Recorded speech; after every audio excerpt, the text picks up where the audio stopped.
আমার মা জীবিত অবস্থায় আমাদের লালন পালন করতে গিয়ে অনেক কষ্ট সহ্য করেছেন। আমার বাবার অনেক অত্যাচার নির্যাতন মেনে নিয়েছেন। আমাদের মা আমাদেরকে মানুষ করতে গিয়ে কঠোর পরিশ্রম করতে হয়েছে। এতে ঠিক মতো নামাজ আদায় করতে পারেন নাই। কয়েক মাস আগে আমার মা হার্ট অ্যাটাক করে মারা যান। আমি তো জানি না আমার মা কতটুকু আমল করেছে। আমি যদি প্রতি রাতে সূরা মুলক পাঠ করে আল্লাহর কাছে আমার মায়ের জন্য দোয়া করি, তাহলে কি আমার মায়ের কবরের আযাব মাফ হবে?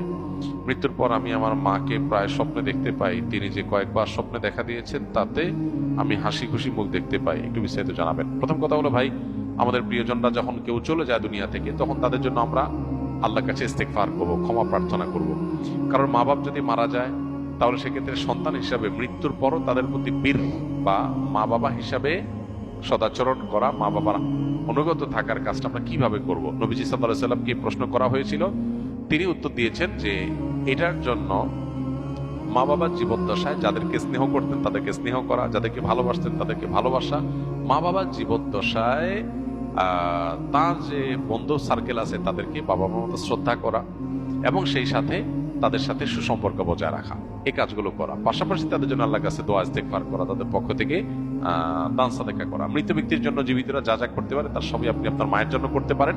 স্পেশালি আপনার মায়ের জন্য আপনি যেমনটি বললেন যে কোরআন কারীমের তেলাওয়াত করে আল্লাহর কাছে দোয়া করেন যে আল্লাহ এর সব আপনি আমার মাকে দেন। আশা করে যে আপনার মা সেটা পাবেন ইনশাআল্লাহ।